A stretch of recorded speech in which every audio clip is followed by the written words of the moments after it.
ദൈവത്തിരുനാമത്തിന് മഹത്വമുണ്ടാവട്ടെ. Bible reading പ്രോഗ്രാമിലേക്ക് ഏവരെയും കർത്തൃനാമത്തിൽ വിനയപൂർവ്വം സ്വാഗതം ചെയ്യുന്നു. ഒന്ന് രാജാക്കന്മാരുടെ പുസ്തകം നമ്മൾ വായിച്ചുകൊണ്ടിരിക്കുന്നു. ഇന്ന് നമ്മൾ വായിക്കുന്നത് 8-ാം അധ്യായമാണ്. 6-ാം അധ്യായത്തിൽ ദേവാലയത്തിൻ്റെ പണി ആരംഭിക്കുന്നു. 7-ാം അധ്യായത്തിൽ അതിൻ്റെ പണിയൊക്കെ പൂർത്തീകരിച്ചു. 8-ാം അധ്യായം വരുമ്പോൾ മനോഹരമായ ദേവാലയത്തിലേക്ക് യഹോവയുടെ പേടകം ശലോമോൻ അവിടെ കൊണ്ടുവരികയാണ്. ദാവീദ് യെരൂശലേം ഒരു ദേവാലയം പണിയുവാൻ ആഗ്രഹിച്ചത് താൻ മനോഹരമായ ദന്തഗോപുരങ്ങളുള്ളതായ ഒരു വലിയ കൊട്ടാരത്തിൽ വസിക്കുമ്പോൾ എൻ്റെ യഹോവയുടെ പേടകം ഒരു തിരശ്ശീലയ്ക്ക് അകത്തിരിക്കുന്നു എന്നുള്ള ദുഃഖമായിരുന്നു. ദൈവത്തിൻ്റെ ദിവ്യമായ സാമീപ്യം ഇസ്രായേൽ ജനം അനുഭവിച്ചതായ ഒരു പേടകമായിരുന്നു അവർക്കുണ്ടായിരുന്നത്. ആ പേടകം ഉള്ളപ്പോഴൊക്കെ അവർക്ക് ജയമുണ്ടാവുകയും പേടകം അവരിൽ നിന്ന് അകന്നു നിന്നപ്പോൾ അവർക്ക് പരാജയമുണ്ടാവുകയും ചെയ്ത സംഭവങ്ങളൊക്കെ നമുക്കറിയാം. യഹോവയായ ദൈവം മോശയ്ക്ക് കൊടുത്ത 10 കൽപ്പനകളും അഹറോൻ്റെ തളർത്ത വടിയും മന്നായും ഒക്കെ അതിൽ സൂക്ഷിച്ചിരുന്നു.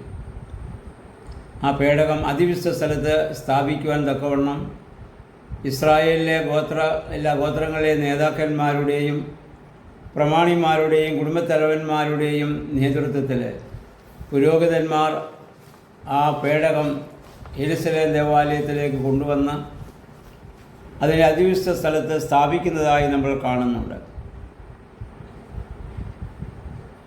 അതിൻ്റെ മുകളിൽ അതിനുശേഷം അതിവിശുദ്ധ അത് കൊണ്ടുവച്ചതിന് ശേഷം സമർപ്പണ യാഗം നടത്തുന്നു. 2 കെരൂബുകൾ ഇങ്ങനെ ചിറക് വിടർത്തി അതിൻ്റെ മുകളിൽ ഇങ്ങനെ നിൽക്കത്തക്കവണ്ണമാണ് അതവിടെ ക്രമീകരിച്ചത്. നമ്മൾ വായിക്കുന്നു, ആ പേടകം സ്ഥാപിച്ച ശേഷം പുരോഹിതന്മാർ പുറത്തിറങ്ങിയപ്പോൾ ദൈവത്തിൻ്റെ മേഘം വന്ന ദേവാലയത്തെ മുഴുവൻ മൂടിയെന്നാണ്. ദൈവത്തിൻ്റെ ദിവ്യമായ സാമീപ്യം ഇസ്രായേൽ ജനം മനസ്സിലാക്കുവാൻ തക്കവണ്ണം മേഘം വന്ന മേഘത്തിലാണല്ലോ മരുഭൂമിയിലൂടെ ദൈവം അവരെ വഴി നടത്തിയത്. ആ മേഘം വന്ന ആ കൂടാരത്തെ മുഴുവൻ മൂടുന്നതായി നമ്മൾ വായിക്കുന്നുണ്ട്. 14-ാം വാക്യം വരുമ്പോൾ ശലോമോൻ രാജാവ് അതിനുശേഷം ഇസ്രായേൽ ജനത്തെ അനുഗ്രഹിക്കുന്നതായി നമ്മൾ കാണുന്നു. ദൈവത്തിൻ്റെ നാമത്തിൽ ദേവാലയം പണിതതിൻ്റെ സംതൃപ്തിയും ആ വലിയ അനുഗ്രഹവും അദ്ദേഹത്തിനുണ്ട്. അദ്ദേഹം കൈവൃത്ത ജനത്തെ അവിടെ ആശീർവദിക്കുന്നുണ്ട്. തൻ്റെ പിതാവായ ദാവീദിനോട് ദൈവം അരുളി ചെയ്ത പ്രകാരം താൻ ദേവാലയം പണിതിരിക്കുന്നു എന്ന് അദ്ദേഹം അവിടെ കുറിച്ച് പ്രഖ്യാപിക്കുകയാണ്. 22 മുതൽ 53 വരെയുള്ള വാക്യങ്ങളിൽ ഈ സമാഗമന കൂടാരത്തിലെ ഈ പേടകം അതുവരെ ആയിരുന്നത് ഈ വിശുദ്ധ സ്ഥലത്ത് സ്ഥാപിച്ച ശേഷം ശലോമോൻ നടത്തുന്നതായ വലിയൊരു പ്രാർത്ഥനയാണ് 22 മുതൽ 53 വരെയുള്ള വാക്യങ്ങൾ നമ്മൾ വായിക്കുന്നത്.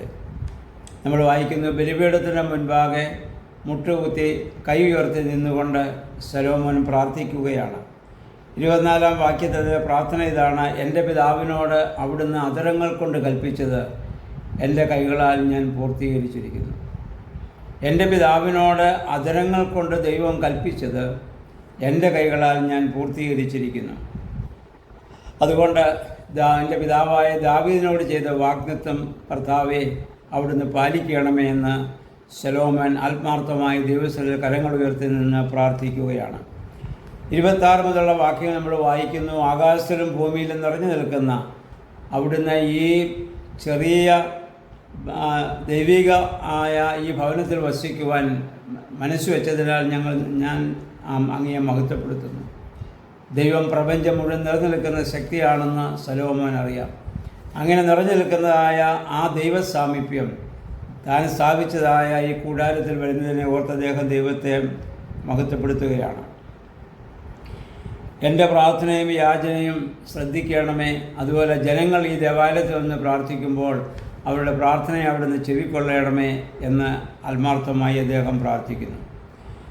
എന്നിട്ട് 31-ാം വാക്യത്തിൽ പറയുമ്പോൾ പ്രാർത്ഥിക്കുമ്പോൾ നിൻ്റെ ജനം പ്രാർത്ഥിക്കുമ്പോൾ ദുഷ്ടരെ ശിക്ഷിച്ച് നീതിമാന്മാരെ അവിടുന്ന് സംരക്ഷിക്കണമേ. 34-ാം വാക്യം വരുമ്പോൾ വീണ്ടും പറയുന്നു, പാപം ചെയ്യുന്നവർ പശ്ചാത്തപിച്ചാൽ അവിടുന്ന് കേൾക്കണമേ. മാനുഷിക ബലഹീനതയാലും സാഹചര്യ സമ്മർദ്ദങ്ങളാലും ജനങ്ങളുടെ ഇടയിൽ പാപങ്ങളുണ്ടാവാം. അങ്ങനെ ഉണ്ടായാൽ അവർക്ക് അനുതാപം ഉണ്ടാകുമ്പോൾ, പശ്ചാത്തപിക്കുമ്പോൾ ആ പ്രാർത്ഥന കേട്ടവരോട് മനസ്സറിയണമേ എന്നാണ് അദ്ദേഹം പ്രാർത്ഥിക്കുന്നത്. 34 വാക്യം പറയുന്നു, 36 മുതൽ 37 വരെയുള്ള വാക്യങ്ങൾ, പാപനിമിത്തം പ്രകൃതിക്ഷോഭം, കൃഷിനാശമൊക്കെ സംഭവിക്കുമ്പോൾ ജനം കണ്ണുനീരോടെ പ്രാർത്ഥിക്കും. ആ സമയത്ത് നീയുള്ള പ്രാർത്ഥനകളെ കേട്ട് ആ മഹാവ്യാധികളെ, ആ പ്രകൃതി ദുരന്തങ്ങളെ അവരിൽ നിന്ന് ഒഴിവാക്കണമെന്ന് ആത്മാർത്ഥമായി പ്രാർത്ഥിക്കുകയാണ്. 41 വാക്യത്തിൽ വരുമ്പോൾ നമ്മൾ വായിക്കുന്ന ഇസ്രായേൽ മാത്രമല്ല, വിദേശികളും പരദേശികളും ദൈവസ്ഥനിൽ നിന്ന് പ്രാർത്ഥിച്ചാൽ അവരുടെ പ്രാർത്ഥനയും അവർ നിൻ്റെ സ്വന്തം ജനമല്ലായിരിക്കും, എങ്കിലും അവർ പ്രാർത്ഥിച്ചാലും അവരുടെ പ്രാർത്ഥനയെ നീ കേൾക്കണമേ. 44 വാക്യത്തിൽ വായിക്കുന്നു, യുദ്ധത്തിന് പോകുമ്പോൾ ഞങ്ങൾ പ്രാർത്ഥിക്കും, ആ സമയത്ത് ഞങ്ങൾക്ക് അവിടുന്ന് വിജയം നൽകണമേ.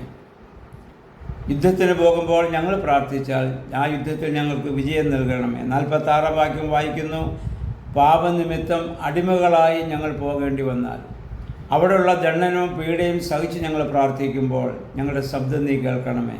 ഞങ്ങളുടെ പിതാക്കന്മാർ 430 സംവത്സരം മിസ്രൈമ അടിമത്തത്തിലായി അവിടുന്ന് കരഞ്ഞപ്പോൾ അവിടുന്ന് പ്രാർത്ഥന കേട്ടതുപോലെ ഞങ്ങൾക്കങ്ങനെ സംഭവിച്ചാൽ ഞങ്ങളുടെ പ്രാർത്ഥനകളെ നീ കേൾക്കണമേ.